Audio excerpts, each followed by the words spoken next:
Welcome back to the channel. Today, we're stepping into the odd, fascinating, and often unbelievable world of medieval Europe or superstition ruled daily life. Justice could be downright surreal, and customs that sound like jokes to us were taken very seriously at the time.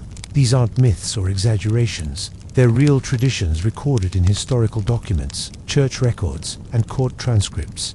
As we explore these peculiar practices, you'll see how fear, faith, and folklore shaped everyday life in ways that still surprise historians today. Some of these traditions are unsettling, some are oddly humorous, and others might make you very grateful to be living in the modern world. Before we begin, take a moment to like this video. It really helps the channel grow. Let us know in the comments which tradition shocks you the most. And if you enjoy uncovering the strangest side of history, make sure to subscribe for more stories like this. And when you're done watching, check out our other videos on forgotten rituals, unusual beliefs, and the weird realities of life in the past. Now, let's travel back in time and uncover the bizarre traditions that actually happened in medieval Europe. Imagine waking up in medieval Europe and discovering that your neighbor has been taken to court by a pig, or that people truly believed wearing a specific charm could protect them from disease, demons, or even bad luck at dinner. Strange, absolutely. And yet, every one of these bizarre traditions actually happened. Imagine a world where night truly meant darkness. No glowing screens, no streetlights, no soft hum of electricity in the walls. When the sun went down, shadows took over, and with them came fears that felt very real. This was medieval Europe, a place where the world made sense, but not in the way it does today. To modernize, the medieval world often looks strange, even cruel. People believed things that sound unbelievable now. They trusted rituals instead of science. They looked to religion for answers to everything, from sickness to storms to bad dreams. And they followed traditions that feel shocking, confusing, or even absurd. But to the people living then, these customs were not bizarre at all. They were normal, they were comforting, they were how life worked. Medieval people lived close to uncertainty. Disease could arrive without warning, crops could fail, a child could fall ill and be gone by morning. Wars came suddenly, fires spread quickly, death was not hidden away, it was part of daily life. When you live in a world like that, you look for meaning everywhere. You look for patterns, you look for rules, you look for signs that someone, somewhere, is in control. For medieval Europeans, that control came from God, tradition, and the wisdom of those who came before. The past was trusted more than new ideas. What had always been done felt safer than what had not yet been tried. And so, people followed customs that tied their lives to something larger than themselves. They believed the world was full of invisible forces. Angels watched from above. Demons whispered in dark corners. Saints listened closely to prayers. Evil could slip into a home through an open door or a careless word. Nothing was random. Everything had meaning. A sickness was not just a sickness. It was a test, a punishment, or a warning. A bad harvest was not bad luck, it was a sign of imbalance or sin. A sudden death was not chance, it was part of a divine plan, even if that plan hurt. In this kind of world, traditions were not optional. They were protection. Rituals gave structure to chaos. Rules made fear manageable. Ceremony made pain feel purposeful. If someone was accused of a crime, people did not always trust human judgment. Humans could lie. Humans could be wrong. But God knew the truth. So people found ways to let God decide. If disease struck, medicine alone was not enough. You needed prayers, bloodletting, symbols, timing, and faithful working together to bring the body back into balance. If someone died, the body still mattered. The soul might linger. Sins might cling. The dead were not fully gone until the living did the right things in the right order. From the outside, it looked strange. From the inside, it felt logical. This is the most important thing to understand as we begin this journey. Medieval traditions were not random acts of cruelty or madness. They were responses. Responses to fear, to uncertainty, to a world that felt fragile and dangerous. People were doing their best with the knowledge they had. Sometimes that led to beautiful rituals. Sometimes it led to deeply unsettling ones. And sometimes it led to things that are hard to believe ever happened at all. Over the course of this story, we will move slowly through medieval towns and villages. We will walk past stone churches heavy with incense. We will step into crowded marketplaces and quiet homes. We will stand in courtrooms, graveyards, and festival streets. We will see how justice was decided, how sickness was treated, how guilt was punished, and how fear shaped everyday life. You will hear about pigs put on trial like criminals, about people dancing until their bodies gave out, about kings believed to heal disease with a touch, about food eaten to absorb sin, about laws written not just for behavior but for clothing, sleep, and silence. And yes, some of it will sound strange, but as you listen, try not to judge too quickly. Instead, imagine yourself there. Imagine waking up before dawn in a small wooden house. The air is cold, the walls are thin. Somewhere nearby, a church bell rings, not to tell time exactly, but to mark another moment of the day given to God. You pull on rough clothing, you eat simple food, you worry about illness, you worry about your children, you worry about what might happen if you break a rule you barely understand. In that world, tradition is not a burden, it is a guide. It tells you what to do when someone is sick. It tells you how to behave when someone dies. It tells you how to protect your soul when the world feels dangerous. Even the strangest customs often came from a place of care. Care for order, care for meaning, care for survival. And sometimes, a bit of humor found its way in two festivals where rules were briefly flipped upside down. Laughter echoing through streets that were usually strict and silent. Moments where people, even in a hard world, found a way to release pressure and breathe. Medieval life was not just fear and darkness. It was also routine, community, and belief. It was people gathering together to make sense of things they could not explain. As we move forward, we will see how these beliefs shaped law, medicine, punishment, celebration, and daily habits. We will see how deeply the unseen world influenced the seen one. So settle in, let the pace slow, let the candlelight flicker. This is not a story about foolish people from a distant past. It is a story about humans trying to feel safe, trying to feel forgiven, trying to feel certain in a world that offered very few guarantees. And in the quiet moments between fear and faith, they created traditions that still echo today. Some softly, some strangely, some in ways we will never forget. And with that understanding, we can now step gently into the first of those traditions, where guilt was placed not in human hands, but in the hands of God himself. In medieval Europe, truth was not always something people believed humans could uncover on their own. Judges could be bribed, witnesses could lie, confessions could be forced or false. So when a crime was serious and evidence was unclear, medieval society often turned away from human judgment entirely. They turned to God. This belief gave rise to one of the most famous and unsettling traditions of the medieval world, the trial by ordeal. The logic was simple, and to medieval minds, perfectly reasonable.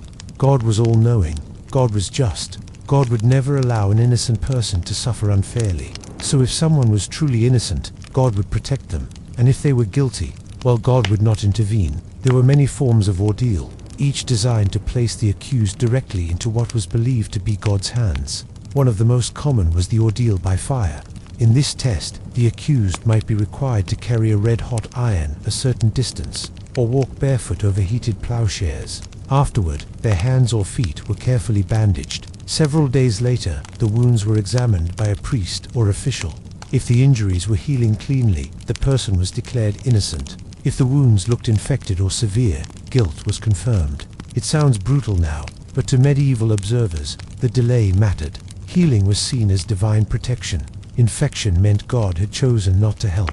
Another common method was the ordeal by hot water. The accused would reach into a cauldron of boiling water to retrieve an object, often a stone or ring. Just like with fire, the wounds were wrapped and inspected days later.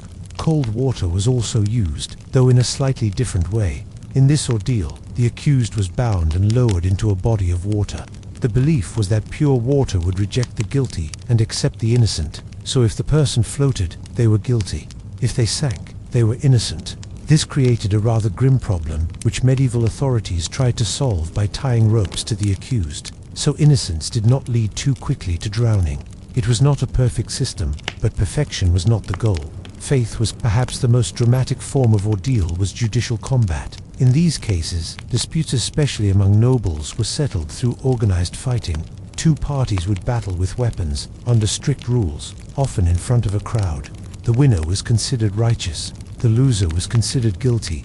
If someone was injured or killed, it was believed that God had allowed it to happen. This was not random violence. These fights followed formal procedures. Combatants swore oaths. officials supervised. Sometimes champions fought on behalf of women, the elderly, or clergy. And yes, this meant you could technically lose a legal case because the other side hired a better fighter. Medieval justice had its quirks. The church played a complicated role in all of this. Early on, clergy often oversaw ordeals, blessing the fire or water and praying for God's judgment to be revealed.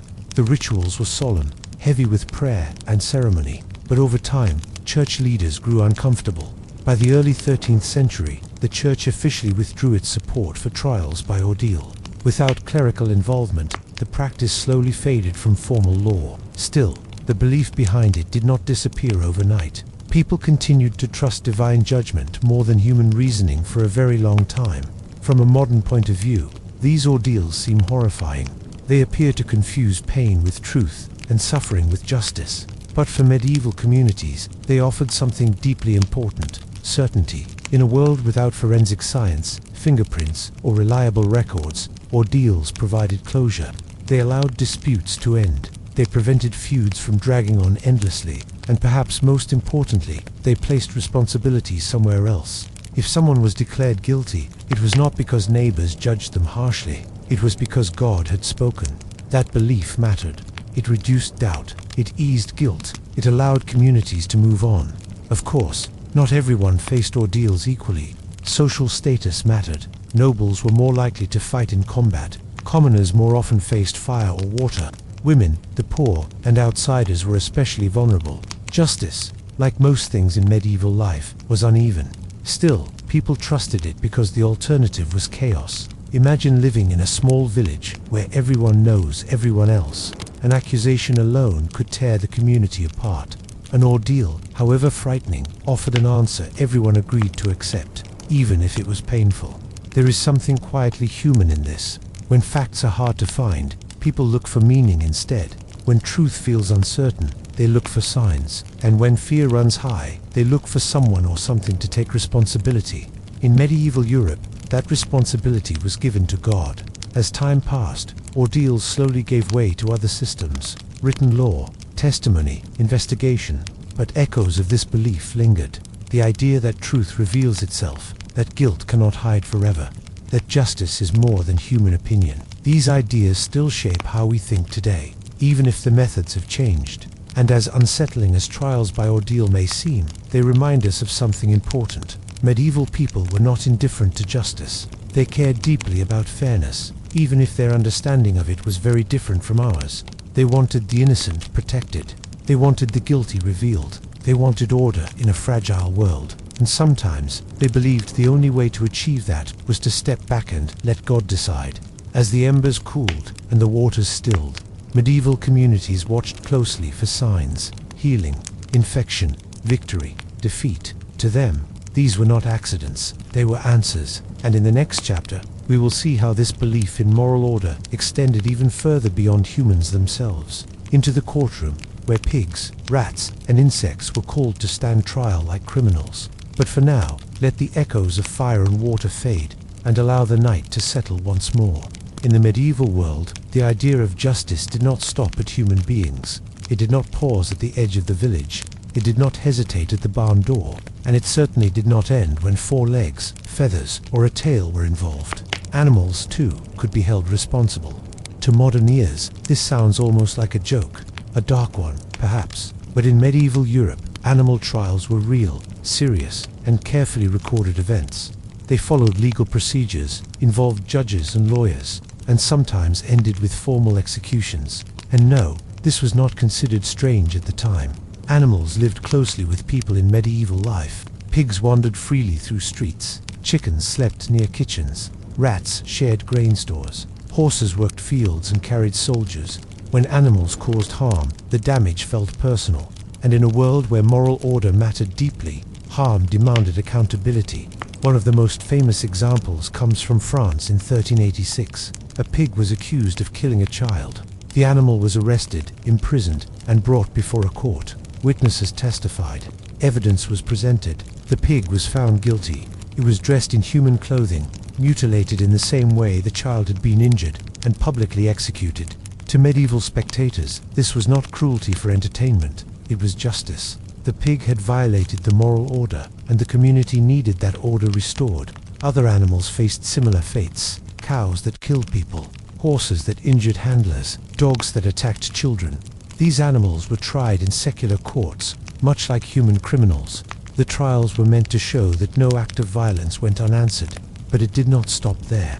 Church courts also held trials, often for animals that were not so easy to catch. Rats were among the most famous defendants. In several documented cases, rats were summoned to court for destroying crops. Formal notices were issued, calling the rats to appear on a specific date. When they failed to show up, lawyers were appointed to defend them. Yes, lawyers. One particularly well-known case involved a lawyer arguing that the rats could not safely attend court because cats posed a serious threat along the roads.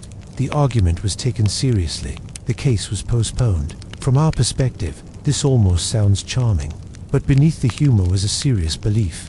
Animals, like humans, were part of God's creation and therefore subject to divine law. If rats destroyed crops, they were not just pests, they were moral offenders. Insect trials also occurred. Locusts, beetles, and weevils were excommunicated for damaging fields. Priests would read formal curses, banishing the insects from the land. Sometimes, small areas were symbolically offered to the insects as compromise. Even medieval courts understood negotiation. These trials served a purpose beyond punishment. They reassured people that the world was still governed by rules. When famine threatened, when crops failed, and when animals seemed to act without reason, putting them on trial restored a sense of control. It said, "This chaos has been noticed. Something is being done." It also reinforced the idea that everything had a place in the moral hierarchy. Humans were not alone in following God's law. Nature itself was accountable. This belief may seem strange now, but it fit perfectly into the medieval worldview. Animals were not thought of as mindless creatures. They were seen as capable of intention, obedience, and transgression. After all, animals appeared in religious stories. They symbolized virtues and sins. They were signs sent by God. So when an animal crossed a line, it made sense to respond in a legal, ritual way. Public executions of animals were especially important. They were meant to teach lessons not to the animals, but to the people watching. They reminded communities of order. They showed that violence had consequences. They reinforced boundaries between acceptable and unacceptable behavior. Of course, not all animal trials ended in death. Some resulted in banishment, others in symbolic punishment, and some were quietly forgotten once the ritual itself had been completed. The ritual mattered more than the outcome. In a way, these trials were performances, carefully structured, deeply symbolic acts that reassured people their world still made sense. There is something quietly revealing about this. When humans feel powerless, they extend rules outward. They bring chaos into courtrooms. They name it, accuse it, and pass judgment. Medieval animal trials were not about cruelty for its own sake. They were about restoring balance in a fragile world. And yes, from our modern perspective, there is something oddly amusing about rats, with lawyers and insects being excommunicated. But laughter should not distract us from the deeper truth. These trials show how seriously medieval people took moral responsibility. They believed actions mattered no matter who, or what, performed them. Justice was not selective. Order was not optional. Everything had its place. As the centuries passed, animal trials slowly disappeared. Changes in law, philosophy, and science reshaped how people understood responsibility. Animals became property rather than moral agents. Harm became an issue of ownership, not sin. But for hundreds of years, this strange tradition made perfect sense. It gave meaning to loss. It gave structure to fear. It gave people a way to say, "This matters." And in a quiet, candlelit courtroom, as an animal stood accused, medieval Europe reminded itself that the world, however unpredictable, was still governed by rules. As the crowd dispersed and the echoes faded, order was restored, at least for a while. In the next chapter, we will see how this idea of justice reached even further beyond life itself, into graves and tombs, where the dead were sometimes brought back to stand trial. But for now, let the courtroom grow quiet again, and allow the night to gently settle. In medieval Europe, death was not always the end of a person's relationship with the law. A final breath did not guarantee peace. A burial did not always mean closure. And in some cases, the dead could still be called to account.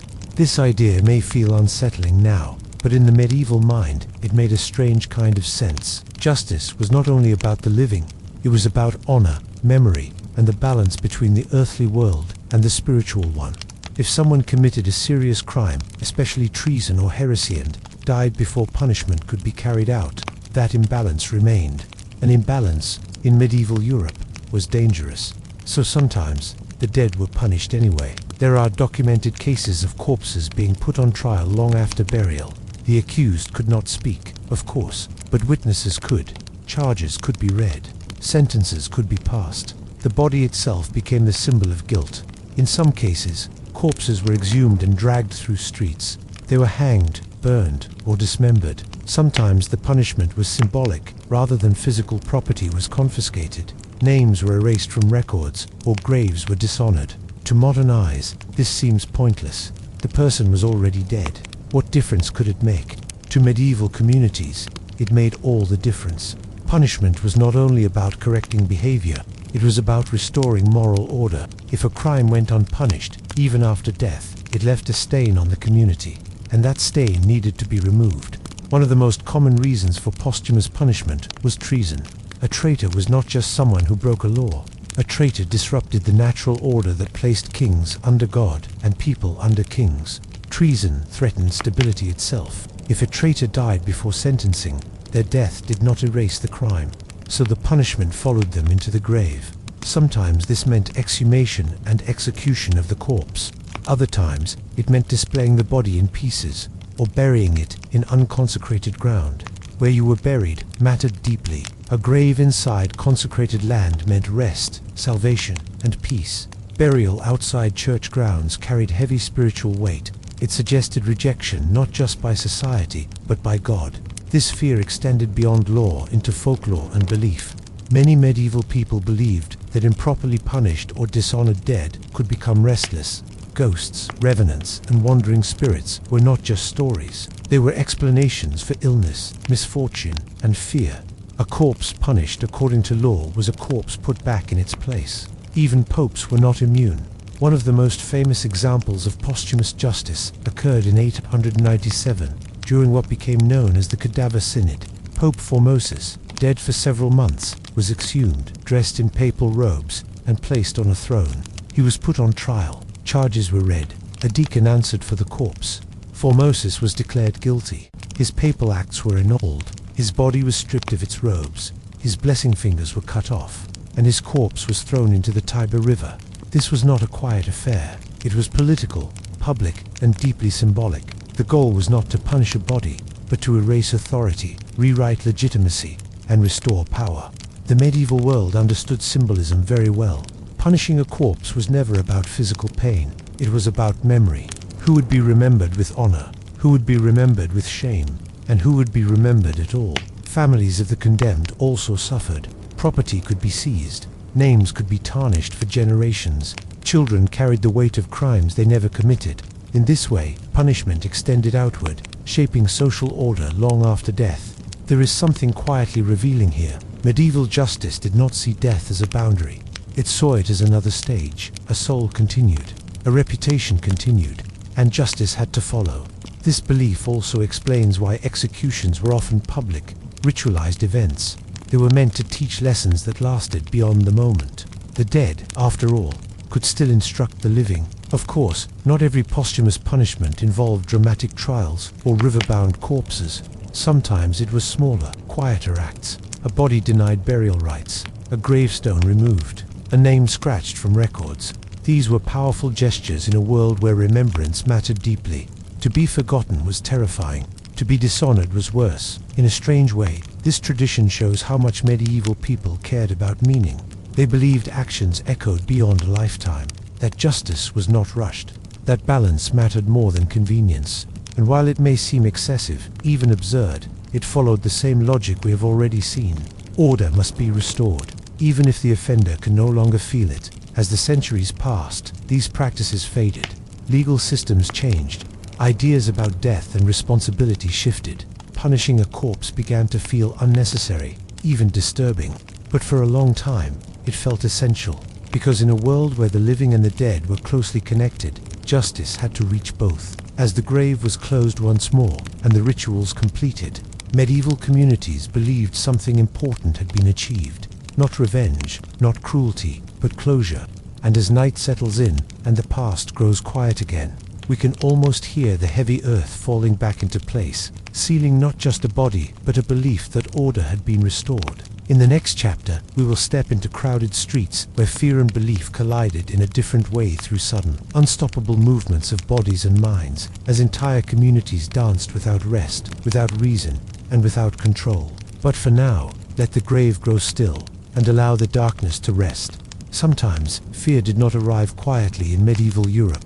Sometimes, it danced. In the summer of 1518, in the city of Strasbourg, a woman stepped into the street and began to dance. At first, it did not seem unusual. Music was common, festivals were frequent, but there was no music that day, and she did not stop. Hour after hour, she kept moving. Her feet struck the ground again and again. Her arms swayed. Her body twisted with no rhythm anyone could recognize. By the end of the day, she was exhausted but still dancing. Within a week, dozens of people had joined her.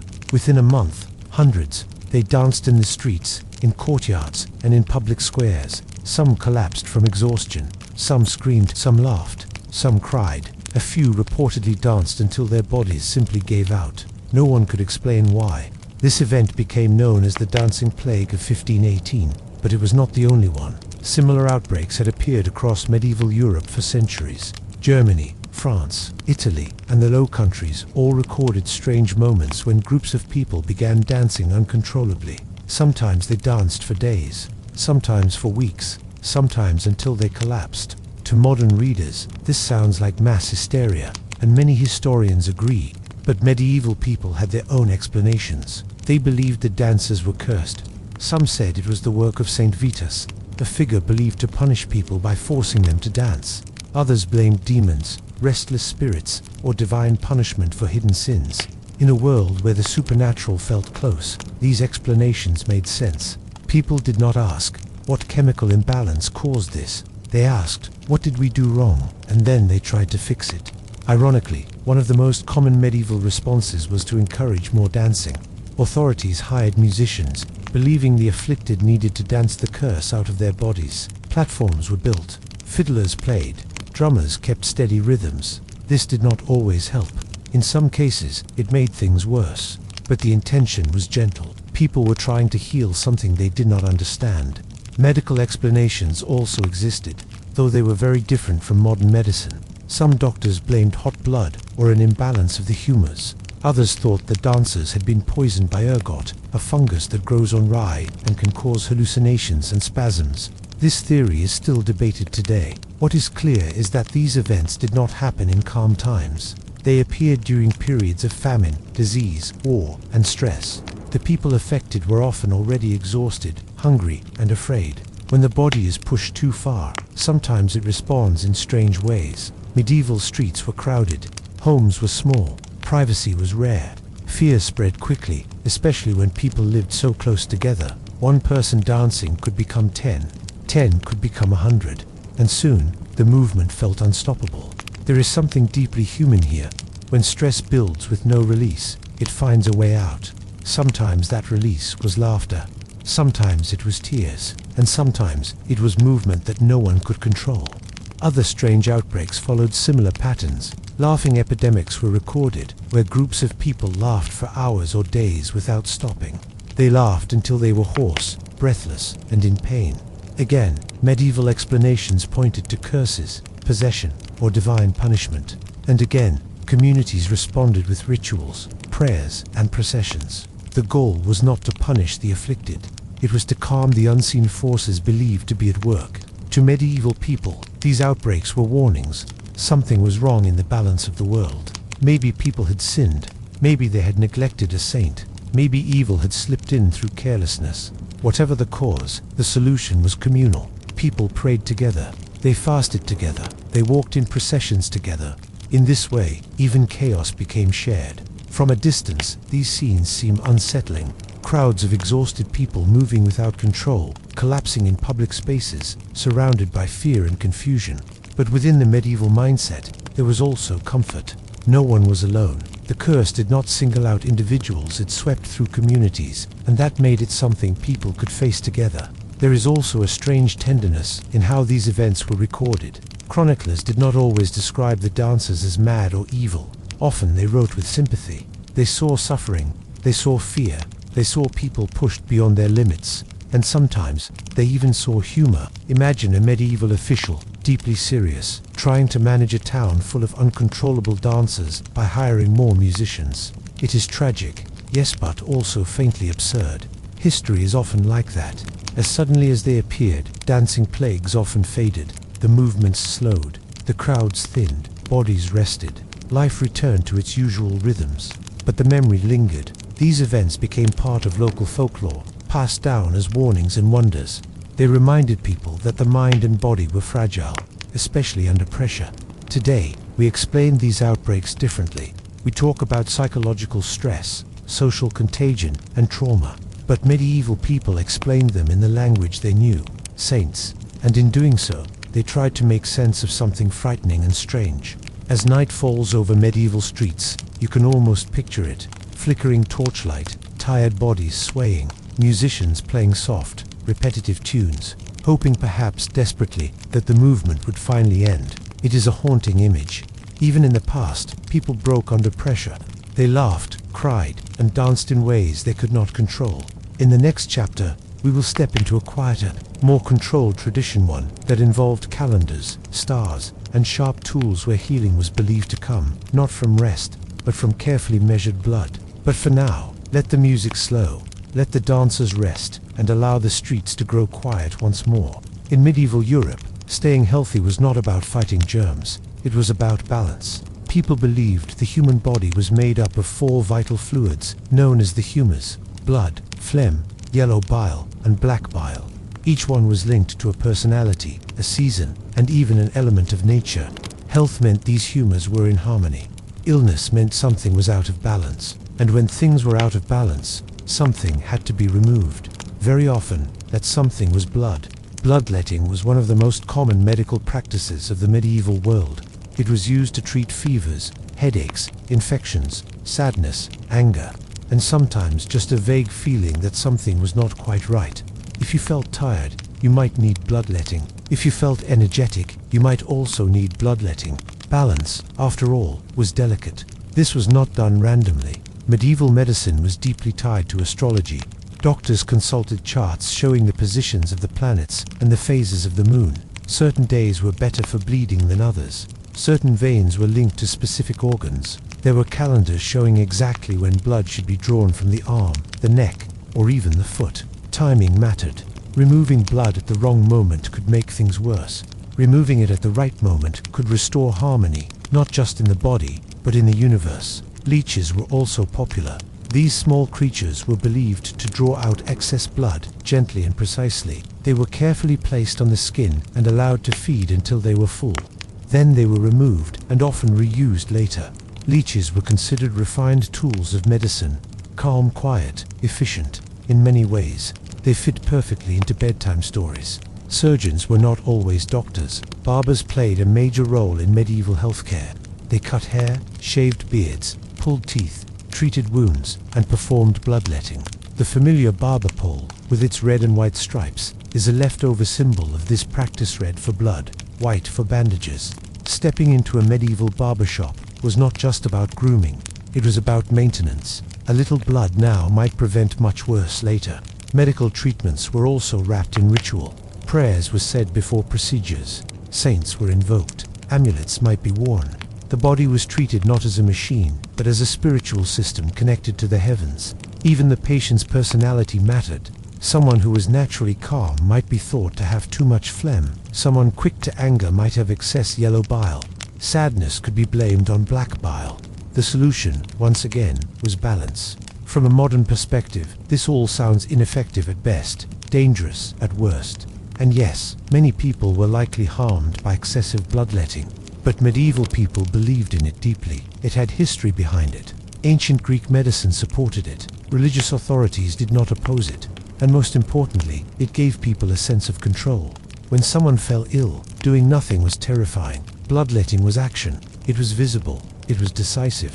You could see something leaving the body. You could believe the illness was going with it. And sometimes, patients did feel better. Placebo, rest, or simple luck may have played a role, but to medieval minds, the treatment had worked. There is also something calming about how structured this system was. There were charts, there were rules, there were reasons. Even pain was given meaning. Medical texts advised moderation, though this advice was not always followed. Some patients were bled repeatedly over short periods, others fainted or became dangerously weak, but the belief in balance remained strong. Interestingly, bloodletting was not only for the sick. Healthy people sometimes had blood removed as a preventative measure. Seasonal bloodletting was common, especially in spring, when the body was thought to awaken and need cleansing. It was like a reset. In a world where illness was common and unpredictable, rituals like these provided reassurance. They offered a framework for understanding suffering. The body was not betraying you, it was simply out of tune, and tuning required care. As medical knowledge slowly changed, bloodletting began to fade. New theories replaced the humors. Germs were discovered. Surgery improved. But leeches, surprisingly, never fully disappeared. Even today, they are used in some medical treatments to improve circulation after surgery. The past, it seems, lingers. As night settles in, imagine a quiet medieval room. A patient lies still. A candle flickers. A barber surgeon works carefully, following rules passed down through generations. There is no rush, no panic, only belief. The belief that balance can be restored, that the body can be guided back to harmony, and as the bowl fills and the procedure ends, there is a sense of completion. Something has been done. Order has been addressed. In the next chapter, we will move from the body to the Salter ward, a quiet, lonely figure whose job was to consume something far more unsettling than blood. But for now, let the room grow still, the candle burn low, and the ancient belief in balance gently carry us onward. In medieval Europe, death rarely belonged to one person alone. It belonged to the family. It belonged to the village. And sometimes, it belonged to a stranger waiting quietly at the edge of the room. This stranger was known as the sitter. The idea behind sinning was simple and deeply unsettling. When someone died, their sins did not always leave with them. Guilt could cling to the body. It could linger in the home. It could weigh on the soul, making the journey into the afterlife slow, painful, or uncertain. To prevent this, someone had to take those sins away. So the sinner was called. This tradition appeared most often in parts of Britain, especially in rural communities. It was never officially approved by the church, but it was quietly tolerated. People believed in it too strongly to let it go. When death came, the body was laid out. Bread was placed on the chest of the deceased. Sometimes salt was added. Sometimes a bowl of ale or wine sat nearby. The sinner would arrive, often uninvited but expected. They would sit near the body. They would say a short prayer or mutter a few words. Then they would eat the bread and drink the ale. By doing so, they believed they were consuming the sins of the dead. The soul, now lighter, could move on. For the family, this was a comfort. It meant their loved one was not burdened by unresolved guilt. It meant judgment might be kinder. It meant peace was possible. For the sinner, it meant something very different. Sinners were often poor, isolated people, widows, outsiders, those already living on the margins of society. The job paid little sometimes, just a meal, sometimes a coin, but the cost was believed to be enormous. By consuming the sins of others, the sinner became spiritually polluted. They carried guilt that was not theirs. They walked through life weighed down by other people's wrongs. Because of this, sinners were feared. People needed them, but did not want them close. They were avoided in daily life, spoken to only when necessary, sometimes not spoken to at all. Children were warned not to touch them. Neighbors crossed themselves when they passed. The sinner lived between worlds, not fully rejected, not fully accepted, always necessary, always alone. There is something quietly tragic about this role. In a society obsessed with purity, order, and salvation, someone had to take on impurity so others could feel clean. That burden fell on one person, and that person carried it silently. The sinner did not argue theology. They did not debate whether this truly worked. Belief was enough. If the community believed sins were transferred, then they were, and belief had power. From a modern point of view, this ritual seems symbolic at best, frightening at worst. But medieval people understood symbols deeply. Eating was intimate. It was personal. It was one of the most basic human acts. To eat someone's sins was to take them inside yourself. It made the ritual feel real. There was also fear behind this tradition, the fear of dying with unresolved guilt. the fear of judgment, the fear of wandering spirits. Christian teachings emphasized confession and forgiveness, but not everyone died with a priest present. Sudden deaths happened often. Accidents, illness, violence. Sin-eating filled that gap. It was a safety net, not official, not perfect, but comforting. It is important to note that sin-eaters were not celebrated figures. There were no festivals for them, no honors, no gratitude that lasted longer than the ritual itself. Once the bread was eaten and the drink was gone, the sin-eater was expected to leave. The door closed behind them, and life continued. The loneliness of this role is hard to ignore. Imagine walking through life knowing people believe you carry the sins of the dead, knowing you are seen as contaminated, knowing your presence is tolerated only when needed. It is not surprising that many sin-eaters lived short, difficult lives, and yet the role persisted, because fear is powerful. Fear of death, fear of judgment, fear of unfinished business. In a world where salvation mattered more than comfort, people were willing to accept strange solutions. There is also a quiet tenderness here. Families wanted peace for their loved ones. They wanted assurance. They wanted to believe that death did not end in punishment. The sin-eater gave them that belief. In a strange way, it was an act of mercy, misplaced, perhaps, unofficial, certainly, but sincere. As the centuries passed, sin-eating faded. Church authorities strengthened. Confession became more structured. Folk traditions were pushed aside or forgotten, but the idea behind it never fully disappeared. The idea that guilt can be transferred, that someone else can carry what we cannot. That peace sometimes comes at another's expense. Even today, echoes of this belief remain. As night settles over a medieval village, imagine a small figure walking away from a quiet house. The candles inside have been extinguished. The family rests, believing their loved one is at peace. The sin-eater walks alone. No prayers follow them.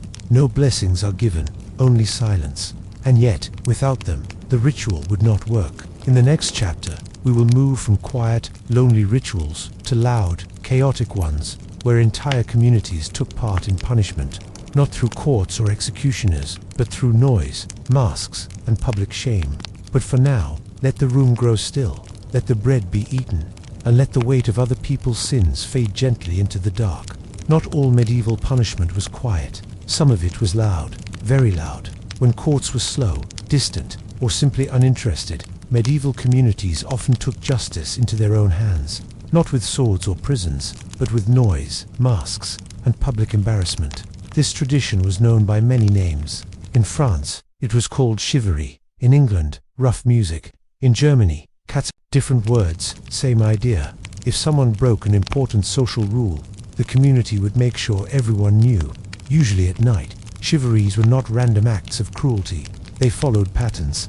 Everyone knew when one was coming, even if no one said it out loud. The targets were often people accused of moral offenses rather than crimes. Adultery, domestic abuse, a marriage seen as inappropriate, a husband believed to be controlled by his wife, a widow who remarried too quickly. These were not written laws. They were social expectations, and violating them carried consequences. When the decision was made, the community gathered after dark.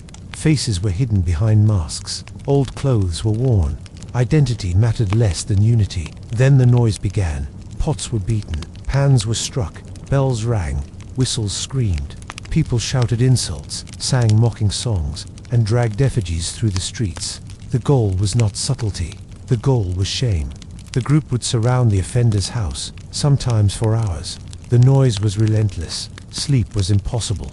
Silence was broken again and again. Imagine lying in bed, knowing the entire village is outside your door, announcing your failure to everyone within earshot. It was terrifying, and that was the point. Chivalries served as a warning.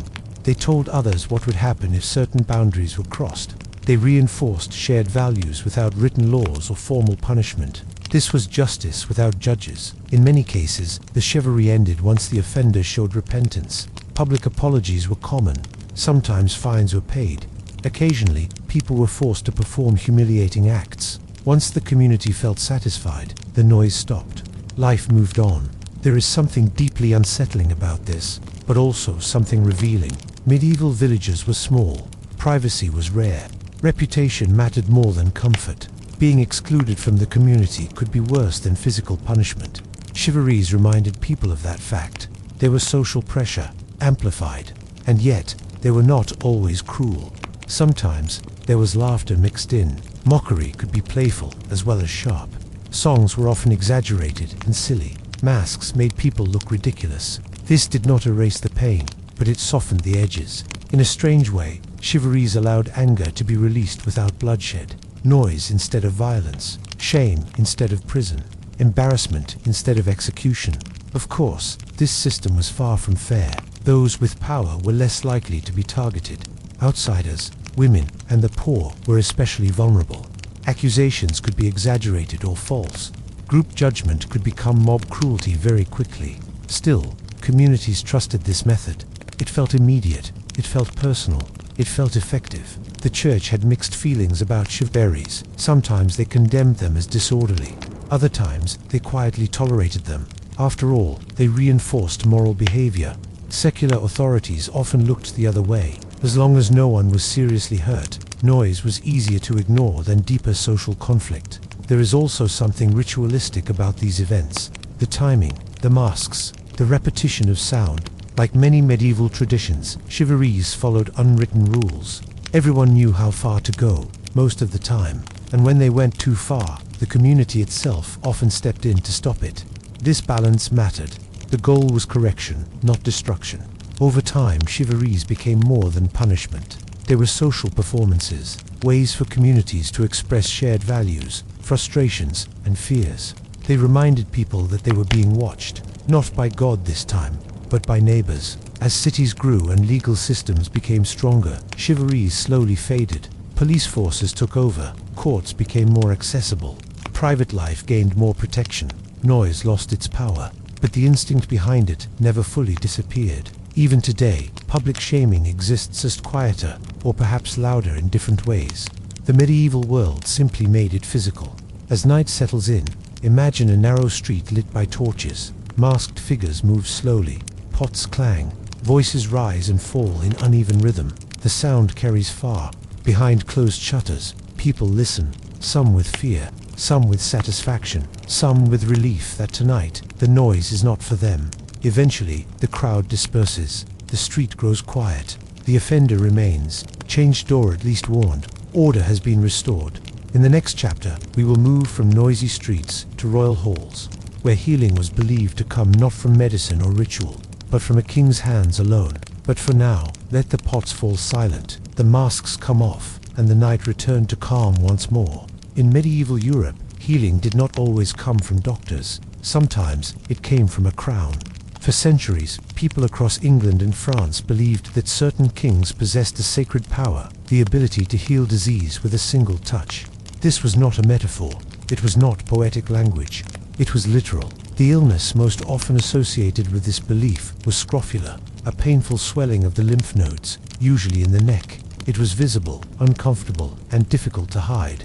Because of this, it became known as the king's evil, and only the king, it was believed, could cure it. The ritual was simple, solemn, and deeply symbolic. People suffering from scrofula would gather, sometimes by the hundreds, sometimes by the thousands. They waited patiently in long lines, often for hours, sometimes for days. When their turn came, they knelt before the king. The king touched them. That was it. Sometimes a prayer was said. Sometimes a small coin or medal was given, often worn around the neck afterward as proof of the encounter. Then the person stepped aside, believing they had been healed or soon would be. From a modern point of view, this sounds like wishful thinking, but medieval people believed in it completely. Kings were not just political leaders. They were chosen by God, crowned by divine will. Their authority flowed from heaven to earth, passing through their bodies into the world. If God ruled through the king, then God could heal through the king as well. This belief was reinforced through ceremony. Royal touch ceremonies were carefully staged. The king wore specific garments. The setting was often a church or grand hall. Clergy were present. Prayers were spoken aloud. Everything about the ritual signaled holiness, and belief matters. Many people reported improvement after the king's touch. Some swelling reduced, some pain eased, some illnesses resolved on their own over time. To medieval observers, this confirmed the power. No one asked whether the disease might have improved anyway. The timing was enough. It worked because it was supposed to work. There is also something deeply human about this practice. Imagine being sick in a world with limited medicine. Imagine pain that lingers for months or years. Imagine hearing that the king himself can cure you. Hope alone would feel healing. The ritual offered more than physical relief. It offered recognition. The poor, the sick, the forgotten were seen if only for a moment by the most powerful person in the land. That mattered. Some kings embraced this role enthusiastically. Others performed it out of duty. Records show that certain monarchs touched tens of thousands of people over their reigns. That is a lot of touching. Not every king enjoyed it, but few dared to refuse. To deny the ritual was to question divine authority itself, and that was dangerous. The church supported this belief, at least indirectly. It reinforced the idea of sacred kingship. It tied obedience to faith. It reminded people that order flowed from God, through the king, to the people. The king's touch was not just about healing bodies, it was about healing the kingdom. Of course, this belief was not universal. Some doctors were skeptical. Some clergy quietly doubted, but public belief remained strong for centuries. In France, the ritual continued well into the early modern period. In England, it survived until the 18th century. That is a long time for a strange idea to last. Even as science slowly advanced, the ritual persisted, because it was never really about medicine. It was about meaning. The body became a stage where power and faith met. Illness became proof of royal authority. Healing became a performance of legitimacy. If the king could heal, then the king must be chosen. And if the king was chosen, then the social order made sense. This was especially important during times of unrest. Wars, rebellions, and succession crises all threatened stability. Public rituals reassured people that the world was still in its proper place. The king touched, the people knelt, God watched. There is something oddly calming about that structure. Eventually, belief in the king's touch faded. Scientific understanding of disease improved. Royal authority shifted. Divine right was questioned. The last English monarch to perform the ritual was Queen Anne. After her reign, the practice quietly disappeared. No announcement, no dramatic ending, just a slow fading away. Looking back, it is easy to dismiss this tradition as superstition. But doing so misses the point. Medieval people were not foolish. They were hopeful. They wanted healing. They wanted certainty. They wanted to believe their leaders mattered beyond politics. And for a long time, they did. As night settles over a medieval city, imagine a long line of people waiting quietly. Candles flicker. Whispers move through the crowd. Somewhere ahead, a king waits. Hands are extended. Faith is placed. Hope is passed from person to person. In that moment, illness feels smaller. Pain feels manageable. The world feels ordered. In the next chapter, we will step away from royal halls and into streets filled with laughter and chaos, where rules were broken on purpose, and the world was turned upside down if only for a day. But for now, let the hall grow quiet, the crown rest heavy, and the soft belief in healing hands gently fade into sleep.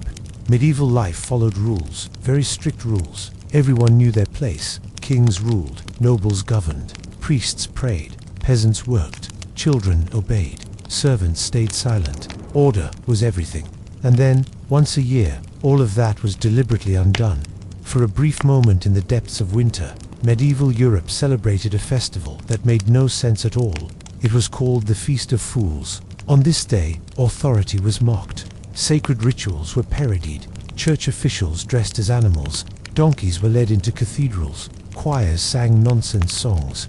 The lowliest people laughed at the powerful, and no one stopped them. In fact, it was expected. The Feast of Fools emerged in the Middle Ages, especially in France, Germany, and parts of England. It was usually held around late December or early January, often connected to the Christmas season or the Feast of the Circumcision. At first glance, it looks like chaos, but beneath the noise and laughter, it served a very serious purpose. During the Feast of Fools, junior clergy altar boys, deacons, and choir members were allowed to take control of church services. They elected a mock bishop or mock pope, often called the boy bishop or lord of misrule. This figure wore elaborate robes, carried symbols of authority, and presided over ceremonies that were intentionally absurd. Prayers were altered. Latin was mispronounced on purpose. Hymns were replaced with jokes. Sacred incense was sometimes swapped for unpleasant smells. The donkey became a central symbol. In some places, a donkey was actually brought into the church and led toward the altar. At the end of the service, instead of saying Amen, the congregation would bray like donkeys. It was loud, it was ridiculous, and it happened inside holy spaces. From a modern perspective, this seems shocking. The medieval church was powerful, serious, and deeply concerned with order and obedience. So why allow this? The answer lies in pressure. Medieval society was rigid. People lived under constant authority from the church, from nobles, from laws they could not change. Most people had little control over their lives. The Feast of Fools acted like a pressure valve. Once a year, the rules bent instead of breaking. By allowing chaos for a short time, order could survive the rest of the year. This idea was not unique to Europe. Many cultures across history have had festivals where normal rules were suspended. What made the Feast of Fools unusual was that it happened inside institutions meant to represent discipline and holiness. The church tolerated it, reluctantly, because it understood something important. Suppressed laughter eventually becomes rebellion. Better to let people laugh. During the festival, insults were common. Authority figures were teased. Even bishops and abbots became targets of jokes. But the insults were symbolic, not violent. Everyone knew the roles would be restored afterward. That knowledge made the chaos safe. There was also something deeply comforting about role reversal. For a peasant or junior cleric, pretending to be powerful Evan briefly offered a sense of dignity. It reminded people that power was, in some ways, performative.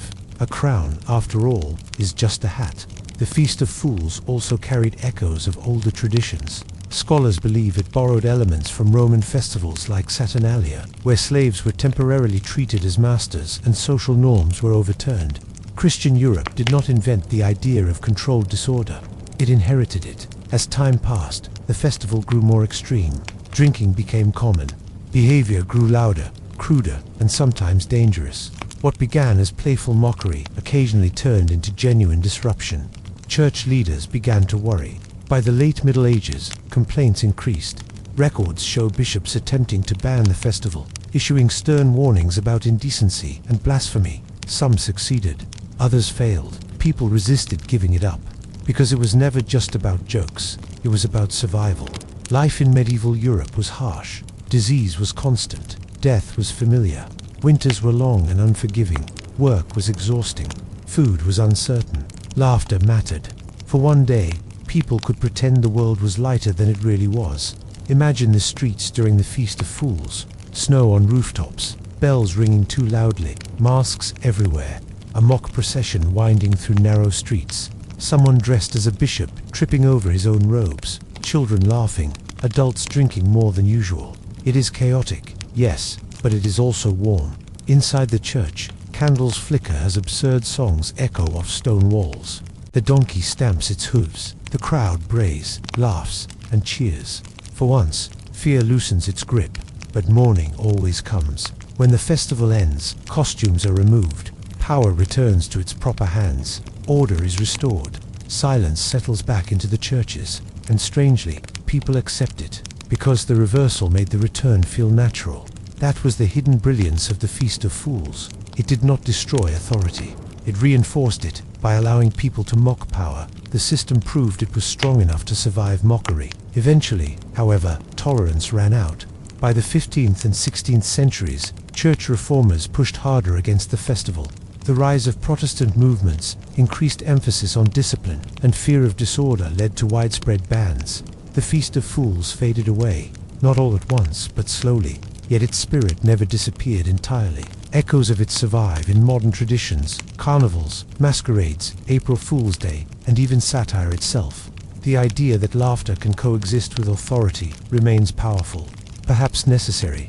As the medieval night deepens, imagine the last echoes of laughter drifting away. The donkey has been led out. The candles burn low. Snow muffles the streets once more.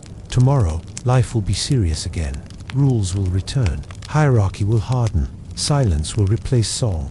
But for one night, the world turned upside down, and somehow, that helped keep it standing. In the next chapter, we will explore a tradition far quieter, far darker, and far more unsettling, where death was not hidden away but carried through the streets, as a reminder that no one rich or poor could escape its reach. For now, let the laughter fade gently into the cold medieval air, and allow sleep to settle where chaos briefly lived. In medieval Europe, death was never far away. It lived in the streets, in the fields, in the air people breathed. Plague, illness, accidents, and war meant that most families knew loss well. Graves were familiar places. Churchyards were busy. Bells rang often. But death was not only feared, it was also believed to be powerful. Very powerful. To the medieval mind, the dead, especially holy dead, were not truly gone. Saints, martyrs, and holy figures were thought to remain close to the living, capable of healing sickness, protecting towns, and even shaping fate. And so, people did something that seems very strange to us today. They slept with the dead, not in secret, not in fear, but with hope. Across medieval Europe, churches were filled with relics: bones, teeth, skull fragments, fingers, hair, blood-soaked cloth, even entire preserved bodies.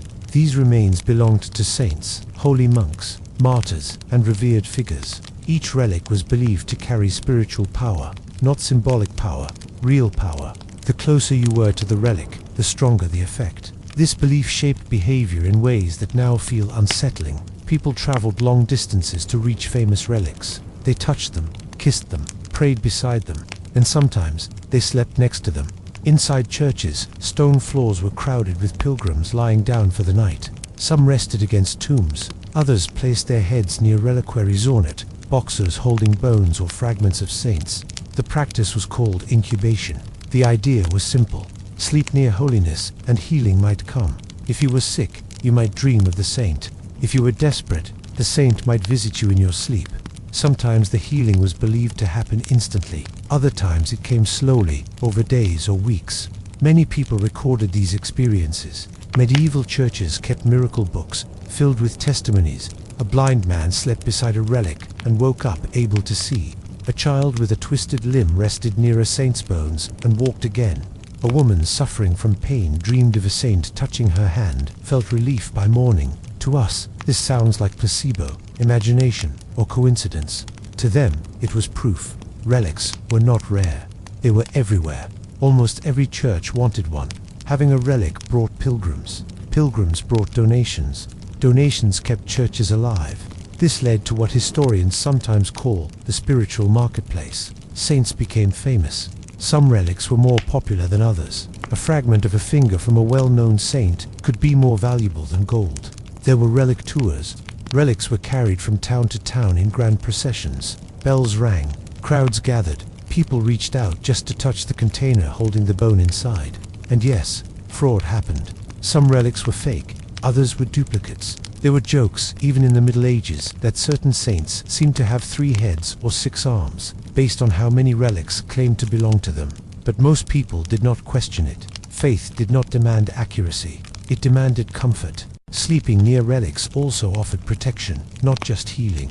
Parents brought sick children. Soldiers prayed before battle. Farmers asked for good harvests. Women prayed for safe childbirth. Churches were never silent at night. Candles flickered. People whispered prayers. Someone coughed. Someone cried softly. Somewhere, a pilgrim slept beside a stone tomb, wrapped in a cloak, believing help was close. There was something deeply human in this. When life feels uncertain, people seek closeness, and what could feel closer than lying beside someone believed to be watching over you? Death, in this world, was not sterile or distant. Bones were visible. Skulls were carved into art. Tombs were walked on daily. Children played near graves. The dead were part of life. This closeness also shaped how people viewed their own bodies after death. Being buried near a saint was considered a great honor. The closer the grave to holy remains, the better the chance of salvation. Churches filled quickly. Sometimes, bones had to be moved to make room. Older remains were stacked neatly in charnel houses buildings, filled with skulls and bones, arranged in patterns. To modern eyes, this feels morbid. To medieval eyes, it was practical and meaningful. Bones were not scary.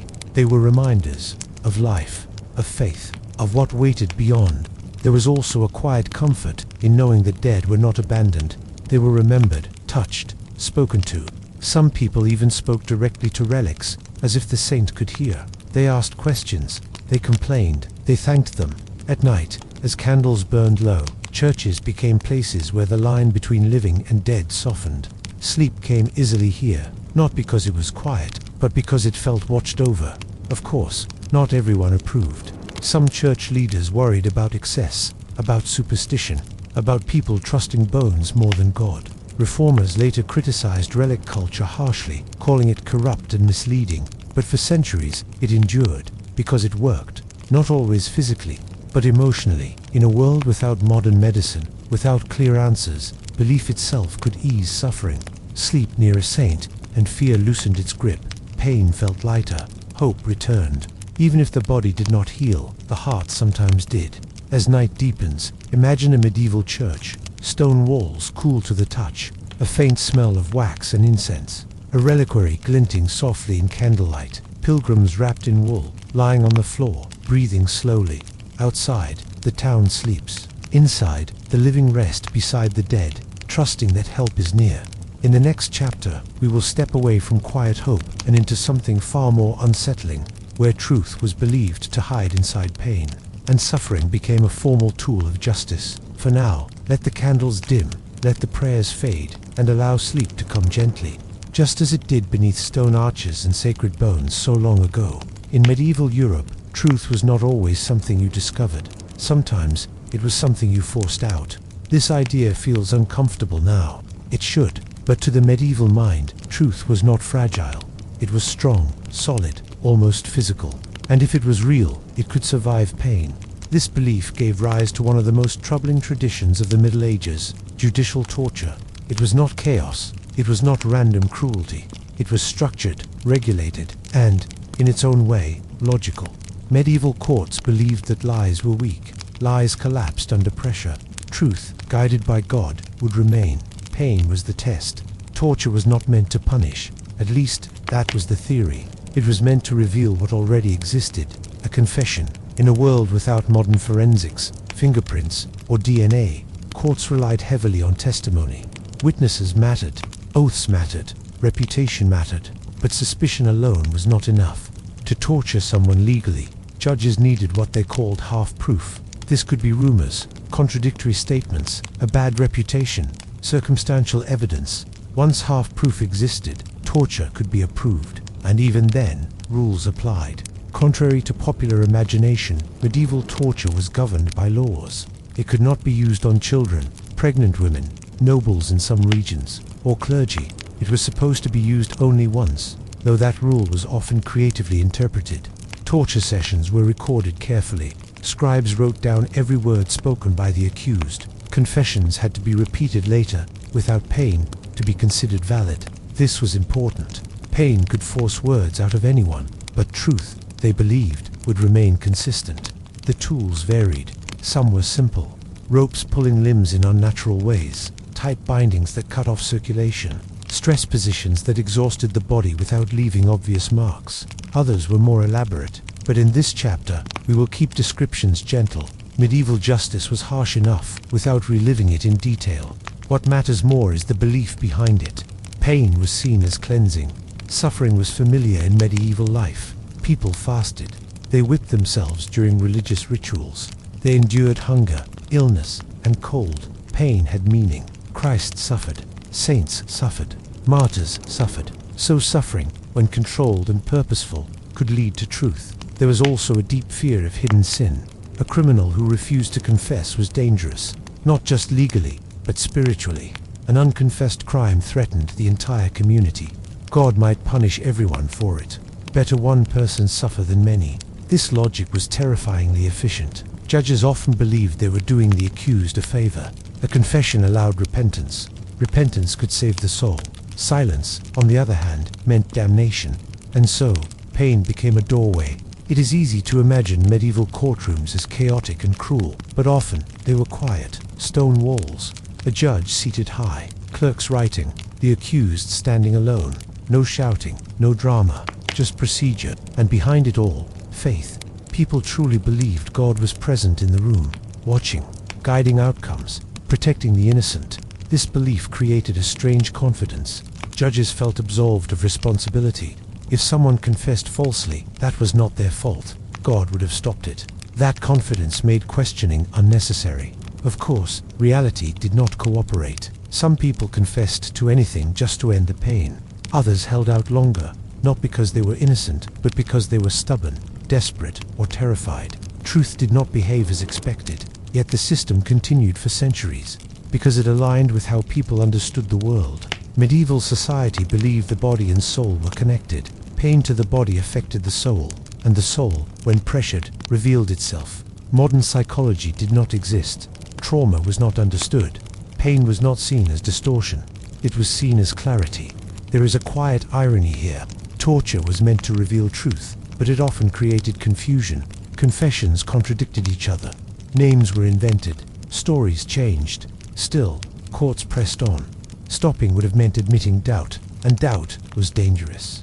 Over time, criticism grew. Some legal scholars began questioning torture's reliability. They noticed patterns. They saw innocent people break, while guilty ones sometimes endured. By the late medieval period, restrictions increased. Use declined in some regions. Eventually, during the Enlightenment, torture was formally rejected by many European legal systems, but for hundreds of years, it was normal, accepted, even respected. As night falls over a medieval town, imagine a quiet courthouse. The candles burn low. A clerk finishes writing. The judge sighs, believing justice has been served. Outside, the streets are empty. People sleep. They trust the system. They trust that God would not allow lies to win. This trust is perhaps the most unsettling part. Not the tools, not the pain, but the certainty. The belief that suffering always reveals truth. That belief echoes forward in history in quieter ways. It reminds us how isolated systems can justify harm when they feel morally protected. In the next chapter, we will step away from courts and into homes and palaces, where children were promised to strangers. Futures were traded like coins, and marriage had little to do with love. For now, let the courtroom fade into darkness. Let the candles go out, and allow the heavy ideas of truth and pain to rest as the medieval world settles once more into uneasy sleep. In medieval Europe, love was rarely the starting point. Marriage was not about romance. It was about survival, power, and planning far ahead, sometimes before the bride or groom could even walk. To modern ears, this sounds unsettling. It should. But to medieval families, especially among the nobility, it felt practical. Marriage was a tool, and children were part of the agreement. Child betrothals were common across medieval Europe.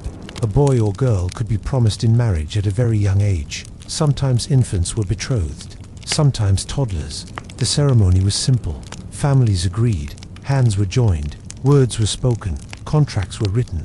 The children themselves often had no idea what had just happened. These arrangements were not considered cruel at the time. They were considered responsible. Life was uncertain. People died young. Land was fragile. Alliances mattered. Marriage secured peace, property, and protection. By promising a child early, families reduced risk. Two families became linked. Feuds ended. Borders stabilized. Wealth stayed where it was supposed to. For nobles and royalty, marriage was diplomacy. For peasants, it was economics. Marrying into a stable household meant food, shelter, and help with labor. A bad marriage could mean hunger, so families planned carefully. The age of consent varied by region, but church law generally allowed marriage at 12 for girls and 14 for boys. This does not mean marriages were always consummated at that age. Often, young couples lived apart or remained under supervision until they were older. The marriage existed on paper first. Life came later. Still, childhood ended early. Girls were trained for domestic life almost as soon as they could help. Spinning wool, baking bread, caring for siblings, learning obedience. Boys were trained for labor or war, farming, apprenticeships, weapons practice. Depending on class, there was little space for choice. Parents believed they knew best, and sometimes they were right. Many marriages arranged in childhood lasted decades. Some were stable, some were even affectionate. Love, when it appeared, was a bonus, but not a requirement. The church supported this system. Marriage was a sacrament. Once agreed, it was difficult to dissolve. This stability was seen as good for society. Breaking a betrothal was serious. It could lead to lawsuits, fines, or even violence between families. Honor was at stake, and honor mattered deeply. For women, marriage defined their entire future. A good match meant security. A bad one meant hardship. Divorce was rare. Separation was possible in extreme cases, but remarriage was usually forbidden. So marriages were endured, quietly, patiently, with very low expectations. There is a tendency to imagine medieval people as cold or unfeeling. This is not true. They loved their children. They worried, they hoped. But love existed within limits. Emotion was secondary to duty. There was also fear. An unmarried daughter was vulnerable. Without a husband, she had little protection. Marriage placed her under a man's authority, which was seen as safer than independence. That idea alone tells us much about the world. Among the elite, child marriages could be symbolic for years. Two children might be married in ceremony, but live apart until adulthood. Letters were exchanged. Gifts were sent. Sometimes, they barely knew each other when they finally lived together. Royal marriages were especially distant. A princess might be married by proxy. A stand-in would represent the groom. She would travel months later to meet her husband for the first time. Imagine that journey. Leaving everything familiar, crossing borders, entering a new court, meeting a stranger who now legally owned your future, and smiling, because that was expected. Not all child marriages were noble. Peasant families arranged marriages early too. Practical reasons ruled. Two farms joined. Labor increased. Children were economic assets. This sounds harsh, but in a world where survival depended on hands in the field, it made sense. Still, it was heavy. Children became adults quickly. They worked, married, gave birth, often died young. There was little time to question. Humor existed, even here. Medieval jokes about marriage were common. Husbands complained, wives complained, clergy preached about patience. People laughed because they had to. Marriage was not romantic, but it was familiar. It structured life. By the late Middle Ages, attitudes slowly shifted. Literature began celebrating courtly love. Personal affection gained value. Consent mattered more, but tradition moved slowly. Child betrothals faded over centuries, not years. As night settles over a medieval household, imagine a young girl asleep near the hearth. She does not know she has been promised. Her future has already been decided by adults whispering over cups of ale. They believe they are protecting her. In their world, they are the next chapter. We will explore how even clothing was tightly controlled, where fabric, color, and decoration were governed by law, and what you wore could decide your fate. For now, let the fire burn low, and allow the quiet weight of duty and tradition to drift gently into sleep. In medieval Europe, clothing was never just clothing. It was a message. Before you spoke a word, before anyone knew your name, your clothes told the world who you were allowed to be. Your place in society could be read in fabric, color, and trim, and that message was enforced by law. These were called sumptuary laws. They governed what people could wear, what they could not, and how much decoration was considered acceptable for their rank. To us, this sounds strangely personal. To medieval rulers, it was necessary. Society depended on visible order. People needed to know who held power, who served, and who obeyed. Clothing made this clear at a glance. Silk, velvet, and fine wool were restricted to nobles. Bright dyes, especially purple and deep red, were often reserved for royalty or high clergy. Gold thread, jewels, and fur trims were carefully controlled. Peasants were expected to dress plainly. If you dressed above your station, you were not just being fashionable, you were breaking the law. These rules were not symbolic. They were written down, enforced, and punished. Fines were common. Confiscation of clothing happened. Public shaming was used. In some regions, repeat offenders faced jail time, all for a nice outfit. Why such obsession? Because clothing threatened stability. If a merchant dressed like a noble, how would people know who to bow to? If a servant wore silk, how could authority be respected? Hierarchy needed visual reinforcement. Clothing did the work silently. There was also fear of moral decay. Church leaders believed luxury encouraged pride, vanity, and sin. Limiting clothing choices was seen as protecting souls. Looking humble helped keep you humble. At least, that was the idea. Sumptuary laws also protected local economies. Certain fabrics had to be bought locally. Imported luxury goods were restricted. This kept money flowing where rulers wanted it. So clothing became politics. It also became stressful. Imagine getting dressed in the morning and worrying not about the weather, but about legality. Is this belt too decorated? Is this color allowed? Does this trim suggest a rank you do not have? Mistakes could be expensive. There were inspectors. Town officials watched carefully. Festivals were especially risky, as people dressed their best. A little too besque, sometimes. Humor crept in here as well. People found loopholes. A law might ban silk, but allow satin, or ban gold thread, but not gold-colored dye. People pushed boundaries quietly. Tailors became important allies. There were also class tensions. Wealthy merchants often had more money than minor nobles, but fewer legal rights. Being forced to dress modestly felt insulting. Some broke the rules on purpose. Clothing became resistance. Women were especially targeted. Laws controlled sleeve length, veil use, neckline depth, and jewelry. Female bodies were seen as tempting and dangerous. Regulating women's clothing was framed as protecting morality. It mostly controlled freedom. Men were not free either. Soldiers, priests, scholars, all had prescribed dress. Even hairstyles could be regulated. Identity was not personal. It was assigned. Despite all this, medieval clothing was colorful and expressive within limits.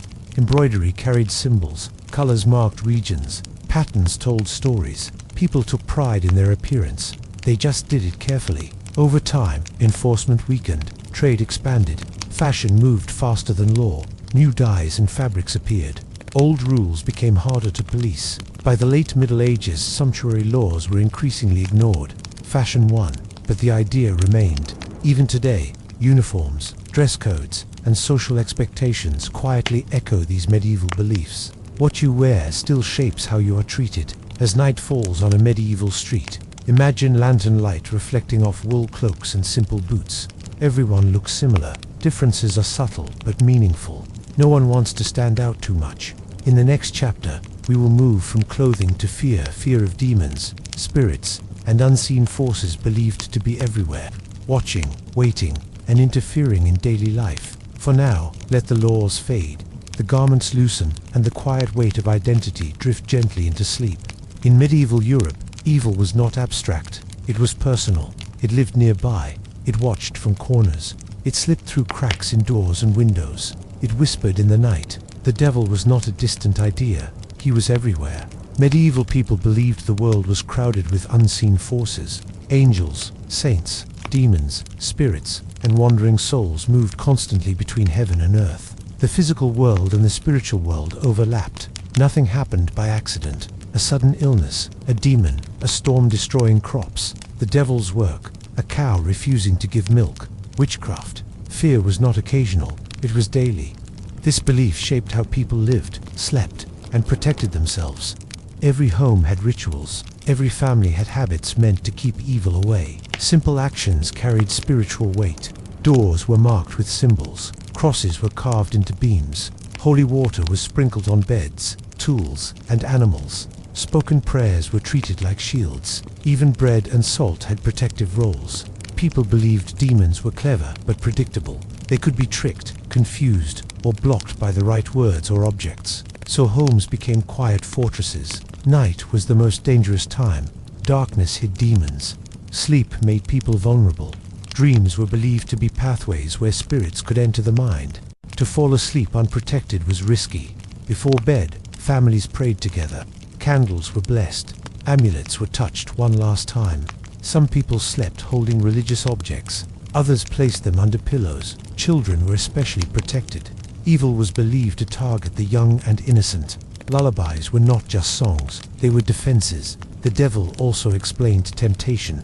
Bad thoughts were not always your fault. They were whispered by demons. This made guilt easier to carry. But it also meant constant vigilance. Even laughter could be suspicious. Too much joy might attract attention. Priests preached often about unseen battles happening around every person. Life was described as a test. Demons tried to pull souls towards sin. Saints tried to pull them back. The human body was the battlefield. Illness had meaning beyond pain. Mental illness, especially, was poorly understood. Hallucinations, seizures, depression, and anxiety were often labeled as possession or spiritual attack. Exorcisms were common, not dramatic ones like in movies. Often quiet, repeated prayers, fasting, holy water, touching relics. Sometimes they helped, sometimes they did not. But they always offered explanation. An explanation mattered. Fear without explanation is unbearable. Fear with meaning becomes manageable. Demons were also blamed for disasters, fires, floods, failed harvests. If something went wrong, someone must have invited evil in. This belief slowly led to suspicion. Neighbors watched neighbors. Unusual behavior stood out. A woman who lived alone. A man who talked to himself. A healer who knew too much. The devil needed helpers, and people feared being accused of helping him. So conformity mattered. follow rituals, attend church, say prayers correctly, live visibly faithful. Being different was dangerous. At the same time, demonology gave people a sense of control. If evil had rules, it could be fought. Charms were popular, written prayers, folded and worn close to the body, symbols scratched onto tools, herbs hung in doorways, even nonsense words were used. Strange phrases, believed to confuse demons. People were creative. Fear breeds imagination. Church bells rang often, not just for timekeeping, but to scare demons away. Loud sounds were thought to disrupt evil forces. Storms were met with ringing bells. Darkness was filled with noise. This constant spiritual awareness shaped medieval psychology. People lived in a world where thoughts mattered. Actions echoed beyond the visible. Nothing was neutral. That sounds exhausting, and it was. But it also made people feel important. Your choices mattered to the universe. Your prayers helped hold back darkness. You were not insignificant. As the medieval night deepens, imagine a small house. Fire embers glow. A family lies down to sleep. A cross is traced in the air. A prayer is whispered. An amulet rests on a chest. Outside, the world is dark. Inside, they feel protected. In the next chapter, we will step into crowds and public squares where justice became spectacle, and death was not hidden, but displayed as lesson and warning. For now, let the demons fade back into shadows. Let the prayers settle softly, and allow sleep to come, just as it did for millions who believed they were never truly alone. In medieval Europe, death was not hidden, it was not private, and it was very rarely quiet. Executions were public events, meant to be seen, remembered, and talked about long after the crowd went home. They were not only about punishment, they were about teaching. Justice, in the medieval world, was something you watched. Public executions took place in town squares, at crossroads, or on hills just outside city walls. These were places everyone could reach easily. No one was meant to miss what happened there. Attendance was expected, sometimes encouraged, sometimes unavoidable. Bells rang to announce the event. Vendors appeared. Crowds gathered early to secure a good view. Families came together, parents, children, neighbors. This was not considered strange. It was considered responsible. Executions were staged carefully. Officials wore formal clothing. Guards stood in clear view. The condemned was often paraded through the streets beforehand. This was part of the lesson. Everyone needed to know who had broken the rules, and why. Crimes varied. Theft, murder, treason, heresy, counterfeiting. Sometimes offenses we would consider minor today carried severe punishment. Law was less about fairness and more about order. A visible death reminded people where the boundaries were. Executioners held a strange position in society. They were necessary, skilled, and deeply feared. Many inherited the role from family members. Executioners lived on the edges of towns. They were avoided socially. People needed them, but did not want to know them. Their job required precision. A clean execution was seen as mercy. A botched one was a public embarrassment. Crowds noticed everything. There was ritual, even here. Final prayers were spoken. Confessions were encouraged. A repentant criminal was thought to offer a better example than a defiant one. Sometimes the condemned addressed the crowd. These speeches mattered. They warned others. They showed remorse. They reinforced the moral order. If someone refused to confess, that was disturbing. It suggested defiance beyond death. Children watched closely. This may feel disturbing now, but medieval parents believed exposure taught obedience. Seeing consequences made rules real. Death was not abstract, it was instructive. Over time, repetition created familiarity. Executions became part of life's rhythm. Market days, feast days, execution days. This familiarity led to something unsettling. Entertainment. People laughed, they talked, they ate, jokes were made, songs were sung. Not because people were cruel, but because fear needs release. Turning death into spectacle made it manageable. It also created emotional distance. When death is common, feeling deeply every time becomes impossible. So people learned to watch calmly. This desensitization was not complete. Panic could erupt. Sympathy could spread. Sometimes crowds intervened, demanding mercy. But usually, the ritual held. The lesson was delivered. Executions also reinforced authority. The state showed its power over life and death. The church reinforced moral order. Together, they presented a unified message. Break the rules, and this is the end. The condemned body did not always disappear quickly. Sometimes it was displayed for days. Heads were placed on spikes, bodies hung at crossroads. This extended the lesson. Travelers saw it, merchants saw it, children asked questions, death spoke silently. There was also belief involved. A proper execution restored balance. Crime disrupted God's order. Punishment repaired it. Without justice, disaster might follow. That fear kept crowds attentive. As centuries passed, attitudes slowly changed. Executions became more regulated. Some methods were seen as too cruel. Others became symbolic rather than physical. Eventually, executions moved behind walls, out of sight. The lesson shifted from spectacle to paperwork. But in the medieval world, visibility mattered. As night falls over an empty square, imagine the scaffold standing alone. The crowd has gone. Vendors pack up. Silence returns. The lesson has been delivered. In the next chapter, we will step away from crowds and into the darkness itself, into curfews, locked gates, watchmen, and the deep medieval fear of the night. For now, let the square empty. Let the torches burn low, and allow sleep to settle where once a crowd stood watching, learning, and slowly walking home. When the sun went down in medieval Europe, the world changed, not gently, not quietly. Darkness was not just the absence of light, it was a threat, a signal that safety was ending and danger was waking up. The medieval night was feared, deeply. Cities and villages were built around this fear. Gates closed, bells rang, fires were banked low. People hurried indoors, not because it was late, but because it was unsafe. Night did not belong to ordinary people. It belonged to thieves, spirits, demons, wild animals, and things that moved unseen. This fear shaped daily life in ways we barely notice today. Most medieval towns had strict curfews. When evening bells rang, usually at sunset, work stopped. Taverns closed. Streets emptied. Anyone still outside needed a reason, and preferably a torch. Curfew literally meant cover the fire. Hearths were dampened to prevent fires spreading while people slept. Darkness reduced visibility.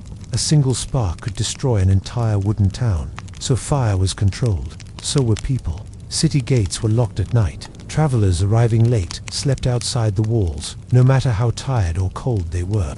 Opening gates after dark was risky. Enemies could slip in.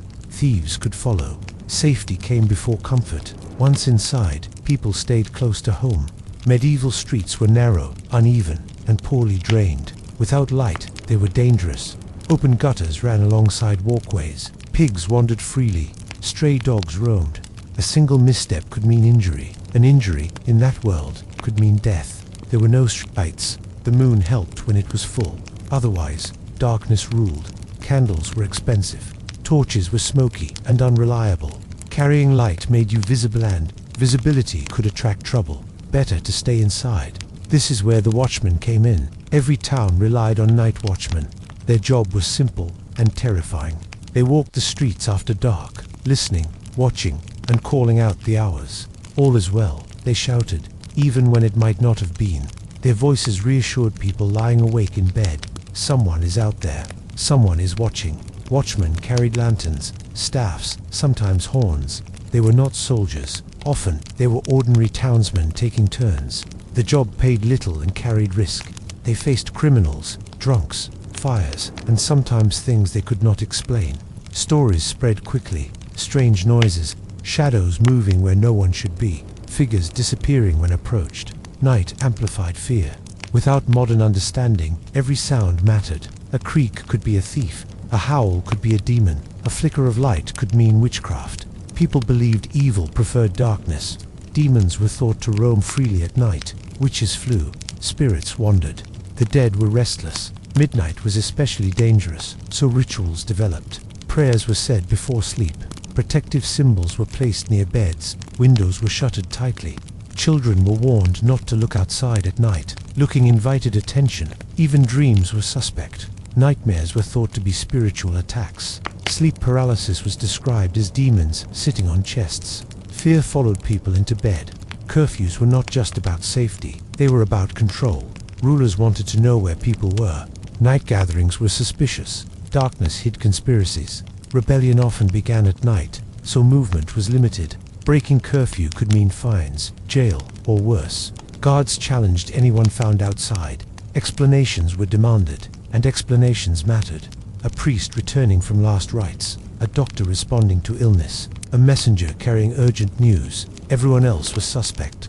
Taverns were watched closely. Drinking at night led to fights. Fights led to chaos. Chaos led to fire, injury, and unrest. So night was quiet by force. Villages were quieter still. Without walls, people relied on dogs and each other. Doors were barred. Animals were brought inside. Fields disappeared into darkness. Wolves were a real threat. So were bandits. Stories told by firelight made night even darker. Tales of spirits, fair folk, and creatures that punished those who wandered after dark were common. Children learned fear early. Fear kept them alive. There is a strange comfort hidden in this fear. Everyone shared it. Night unified people through caution. Day belonged to labor. Night belonged to rest and prayer. The rhythm was clear. As centuries passed, small changes appeared. Oil lamps improved. Some streets gained lanterns. Wealthy areas were lit better than poor ones, but darkness still ruled. Only with gas lamps and electricity did night truly lose its power. Until then, medieval nights were long, very long. Imagine lying in bed, wrapped in wool, listening. The house creaks. Wind moves outside. Somewhere far away, a watchman calls the hour. You count the calls. You wait for morning. That waiting shaped medieval psychology. People rose early because nights felt endless. Sleep was broken. Fear interrupted rest. Dreams blended with belief. The night taught humility. You were small. The world was dangerous. Morning was a gift. As the bells ring the final hour before dawn, fear slowly loosens. Birds stir. Darkness fades. Gates prepare to open. Life returns. In the final chapter, we will watch many of these traditions fade away. Not suddenly, but slowly, as new ideas replaced old fears, and the medieval world learned to see itself differently. For now, let the watchman's voice echo once more. Let the night pass safely, and allow sleep to settle, just as medieval people hoped it would, every single night. Change did not arrive suddenly in medieval Europe. There was no single morning when people woke up and decided to stop believing, stop fearing, or stop performing the traditions that had shaped their lives for centuries. Instead, change came slowly, quietly, almost politely. The bizarre customs of the medieval world did not vanish because people suddenly realized they were strange. They faded because the world around them began to make sense in new ways. Knowledge expanded, laws evolved, cities grew, trade connected distant regions, new ideas slipped in through ports, universities, and books. And once an idea takes root, it is very hard to remove. One by one, traditions began to loosen their grip. Trial by ordeal was among the first to fall. Church leaders grew uncomfortable with the idea of forcing God to intervene on command. Legal thinkers noticed something troubling. Innocent people suffered just as often as the guilty. Slowly, evidence replaced ordeal. Witnesses mattered more. Written records grew. Courts became less theatrical and more procedural. God was no longer asked to perform miracles on demand. Animal trials followed a similar path. As legal systems matured, the idea of animals as moral agents began to feel unnecessary. Blame shifted away from beasts and toward owners, environments, and human responsibility. Animals were no longer dressed like criminals. They returned to being just animals. Corpse punishments faded as well. As concepts of justice narrowed to the living, the dead were allowed to rest. Fear of wandering spirits softened. The grave became a place of memory rather than unfinished business. The dead slowly stepped back from the courtroom. Medical traditions changed unevenly. Bloodletting remained popular for centuries, but cracks appeared. Anatomical study challenged old theories. Observation mattered more than astrology. Doctors began to admit uncertainty. Leeches slowly lost their authority. Senators vanished quietly. As religious doctrine tightened and funeral practices standardized, there was less room for unofficial rituals. Communities no longer needed someone to carry guilt away physically. Sin became more abstract, and perhaps heavier.